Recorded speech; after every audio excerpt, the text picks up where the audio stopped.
Hello everyone who subscribes to the Royal Sussex channel. My name is Nathan and I'm here to interview Mr. Barron today. As we all know, he has been bringing joy to all of our homes in the past few months, and it's been a pleasure to see him shine so much, and I'm going to be asking him a couple of questions today, so bear with me and we'll get through it. So Barron, why would you choose to start a channel about Meghan and Harry? Usually I choose to introduce myself first. Well, but everyone knows you. Right, this is Barron. Okay, which is funny because I never introduced myself on the channel myself, but I'm going to nitpick right now. But okay, question again? Why would you choose to start a channel specifically about Harry and Meghan Markle? Well, it started with my trip to Europe, which if you haven't heard me talk about Europe, you probably haven't heard me talk. But back in 2017, I purchased a ticket for Europe because they had a sale on airline tickets. So it was Thanksgiving, the night of Thanksgiving. I purchased a ticket and I couldn't decide how long I wanted to stay gone. But before I know it, it was 64 days and 63 fun-filled nights, right? So next thing I know, the next day, I think it was, they said there's going to be an engagement, or there's an engagement with Prince Harry and this woman I never heard of, Meghan Markle, the actress from Suits. There it is. Well, I never watched Suits, so I didn't know anything about it because it's like that was a cable show, and I didn't have cable for years, so I didn't know anything about her. But over a period of time, I just kind of thought, okay, cool, he's, finally found someone. And then later on, they said there was going to be an engagement, I think maybe in January or February, and that there would be a royal wedding. And when I heard the dates, I'm like, wow, I'll be in Europe. I'll make sure I go. That is incredible. That's fascinating. And what about them made you become such a huge fan and to the point of dedicating your time to it? I'm sure everyone knows how dedicated you are, and everyone's just impressed with it. So I'd like to know what created that spark. Well, because of Princess Diana and the feelings I had toward her, and remembering all of the charitable things that she had done, and of course she was an international fashion icon, not to mention the fact that I guess being older and having watched the royal wedding when I was in high school, I thought, okay, I would love to go to a royal wedding. And so I did a lot of research and everything along the way. And I had already had that compassion toward Harry and William over the years because, like most adults at that time, we kind of adopted them and felt responsible for them. And so when it was time for Harry to get married, I said, okay, that's cool. I'm happy for him. Then I found out the dates and I thought, okay, I couldn't be at the royal wedding in 1981, but I will make sure I'm there for this one. Divine intervention, an accident of fate, whatever. I got the ticket. I'll be there, so I'm going to go. That is astonishing, Barron. And, well, you always talk about Harry, Meghan, and those people who are surrounding them being positively or negatively, but I would like to know about you, yourself. Would you give me some of your background? Well, I would like to think of myself as a bit of an enigma, which of course is my first big word. I'm going to have to add a bell for that. Ta-da. But,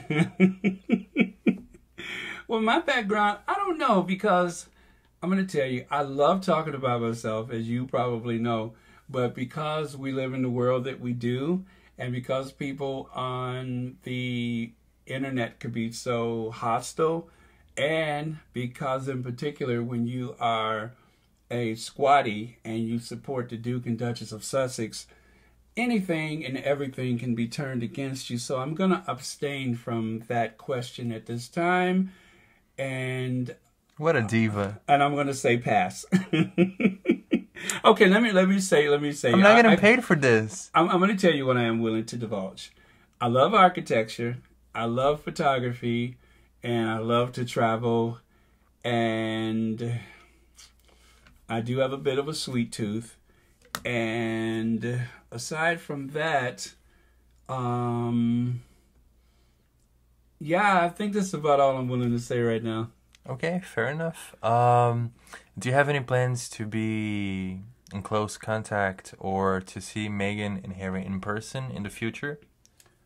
I considered visiting The Hague for the Invictus Games next year, and I do want to go, but as I've mentioned that I had oral surgery, that I may need to, do some maintenance on my mouth, which is what I do for a living right now. So I may have to put off that trip and what am I saying? Just not go.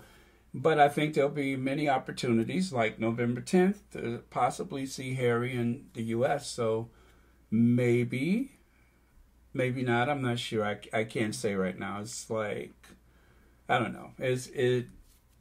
It's priorities right now. Okay, I get you. And I'm gonna say something that I'm pretty sure that I share with most of your subscribers. Your catchphrases are hilarious. I'm sure we all have almost fallen off a chair when you say stuff like, I'm sick! So I would like to know where the I'm sick came from. I'm not sure exactly, but it was someone that I've known personally that had the outburst. And I want to say it was a family member, but I can't remember exactly. But they were telling me a story and they just said that, and then it's like a combination of that and then watching a lot of those old movies from like the 40s where they talk really fast and rapid speed and they're like, having their big dramatic scene, and I just decided that I would kind of pick up the speed of my language and throw that sick in there just as a little punctuation just for fun. Okay. If you had Camilla in front of you right now, what would you tell her? If I had Camilla in front of me... And you would face no legal consequences whatsoever. You could just say whatever you want and you just get away with it. Okay, the thing is, I actually like Camilla a lot. I don't like what she's done to other people. I think she's probably a bit of a manipulator or something like that. But otherwise, she comes across as kind of a fun person. And I'll say, to be fair, that you should never have more hostility towards someone than the person that you support. So if I get that cue from someone who may have it in for her, someone that I admire, I don't even have to say that person's name, but, or, yeah, I mean, it just, I would try to be as tactful and respectful as possible, and I would probably find some way to do my usual shade. I would probably make my thoughts known without causing some type of international incident or getting the royal protection officers involved. That makes sense. Thank you. Okay, I get you. And if you were to create a fantasy life or something you would expect baby Lilibeth to just undertake through her life, do you imagine her following the footsteps of her mother or being more of a business person like her dad? Both. Because right now, the Sussexes are business people and they are philanthropists and they are, yeah, I think both. I think both because they have a partnership which is very solid where they are co-equals in their relationship, and Harry has an incredible amount of respect for the Duchess, as well as the Duchess has an incredible amount of respect for him. And I love the way that they rescued each other from the circumstances that they were in. Like with Harry wanting to find a way out of that family. And so I feel like she rescued him from years of, misery, just like I would say, just going through the motions. I think that he was already on a path of enlightenment, but after he met the Duchess, that completed the circle for him. And so that's how he escaped the Matrix. And I would say for her, I think she would have possibly gone any place he wanted to go because they love each other. I think she would have endured as long as she possibly could but then he really had to be the one to step up and rescue the entire family. So that's what I like about this story, is that, as I mentioned before, like the movie, was it Pretty Woman, where she tells him the fairy tale, or the one asked the other, how does this story end? And she said, well, he rescues her, and then what happens? Then she rescues him right back. So that's the way I like to look at their relationship. So I'm sorry, did I answer the question? Mostly. Okay. Tell me the question again, just for fun. Well, I was asking what you think of baby Lilibet's future steps. And how did I get there? I wonder. Did somebody roofie me or what? Okay. Well, tying into your last answer, I would like to finish by asking you, why are Meghan and Harry so relevant nowadays, and what's their importance? I would say that they are global influencers, and that, like, for instance, when I look at Meghan, I see someone who's always had an eye toward charity.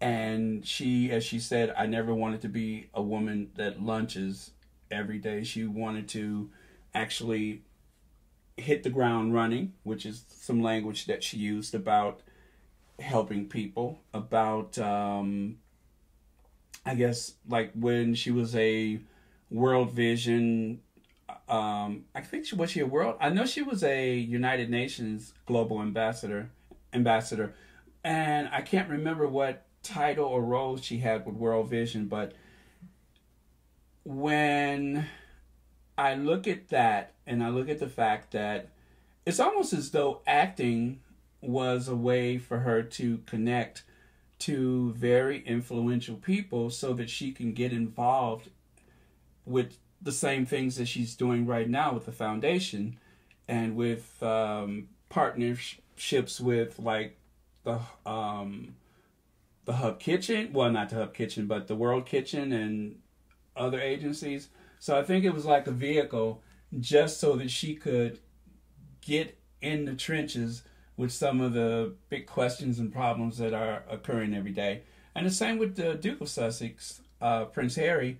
Harry has grown up like that. I mean, that's how his mother raised him, is to not just go and visit and cut ribbons and expose the plaques and unveil statues, but to actually talk to people, to get involved, to make phone calls, to connect this person to that person. Because royal family, I think the best example would be the Hub Kitchen, where every member of the family that you can think of that's a senior royal has gone to the Hub Kitchen, has looked around, shook their head, said, what a pity, and walked away.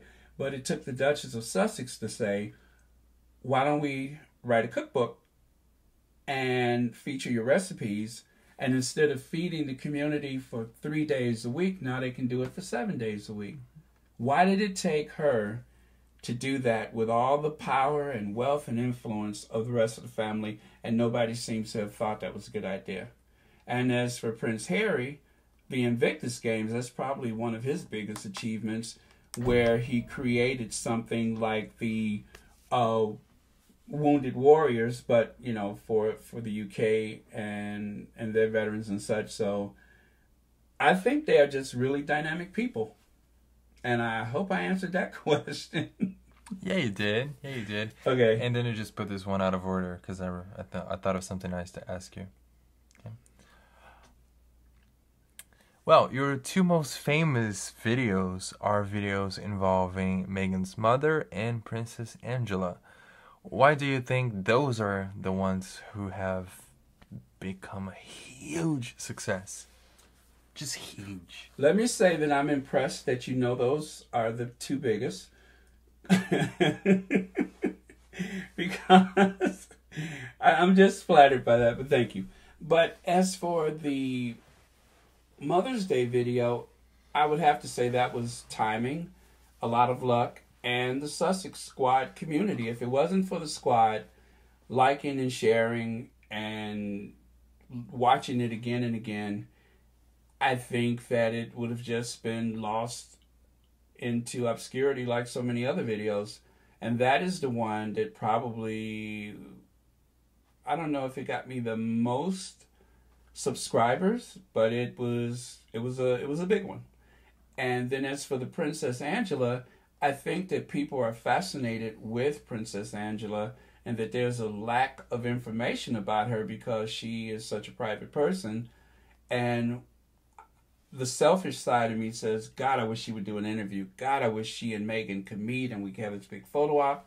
But the reality is, why have two royal princesses of color have their lives turned upside down? So I think she had the option to live a very quiet life because the Liechtenstein family doesn't make those demands upon the women in the family, except for, you know, the crown prince or the hereditary prince who's in power at the time. Then of course that princess would be the high profile member of the family. And as for Meghan, I heard someone once say that she should have waited at least 6 months, or they should have waited 6 months before she was, you know, given the task of going to do any royal duty. But as much as I respect that particular squatty or podcast content creator, I think that was kind of silly because if you really know the royal family, once that royal wedding takes place, you don't have the luxury of working your way into it over a 6-month period. They want to capitalize on that new family member as soon as possible. And in particular, the public would be in a place, well, at the time they were in a place where they were demanding, you know, it was implied there was a demand to see the new bride. When Harry became engaged, he actually took her around to all the realms, to Scotland, to Wales, and to various places around England. And I believe it was Northern Ireland before they got married, where he would introduce her to the public, you know. So I think that there was no option to not work right away. So I thought that was kind of like a naive assumption that she should have done that, because I don't think it was possible. There was a demand for her. There was the excitement. And then, of course, the tabloid press, well, they did what they usually do. They went after her before the marriage, and then it was a full-on attack after the marriage. Well, to finish off, do you have anything you want to say to your fellow squatties and your subscribers and supporters and Patreons? Well, just to keep you out of trouble, you didn't ask me about Archie. But yes, Archie is fine. I love Archie. And okay, and we'll bypass Doria. It's okay. That put you on the spot. What was the question again? Do you have anything you want to say to your subscribers and squatties and supporters? Oh, yes. To all of the people who have supported the Royal Sussex channel, I am incredibly grateful for all of the input, the comments, the cash donations, and in particular the mod squad, because without the moderators, the channel would be full of all kind of like trolls and stuff like that. And the fact that I can go through the comments and I never see the trolls means that I really owe them a debt of gratitude. So that's incredibly important. I also want to say that for people who have made suggestions in the comments that I believe actually helped shape this channel, like the first suggestion I got was, get rid of the trolls. Don't let them take over your comments, because that'll drive people away. And I didn't even argue about it. I thought it was the right thing, and I followed through with it, and everything has been going well ever since. So I want to say thank you to everyone who has been a part of this incredible adventure, and that I hope it continues for like another 10,000 subscribers and beyond. And I hope I never lose the focus for uplifting and supporting the Sussex squad and of course the Sussexes. And I think that I know that I'm just like incredibly blown away by how fast the channel has grown. And I want to say that it was probably the fastest growing channel that is a pro Sussex channel. I want to say it's probably the fastest growing. I mean, to go from like 8 subscribers on April 15th to like 10,500 today, it completely exceeded my expectations. Well, that is incredible. Thank you so much for, sharing your time with me for this interview.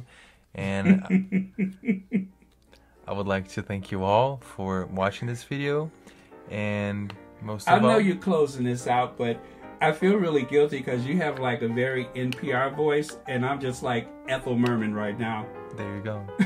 Well, we should say thank you for watching Royal Sussex together. All right? All right. On 3. 1, 2, 3. Thank you for watching Royal Sussex. That's it for now. Please like, subscribe, share, donate, etc. If you would like to make a donation and you don't know how, to help support this channel, you can go to the comments section where you can find links to the Patreon, the PayPal, and the Cash App. Thanks for watching Royal Sussex.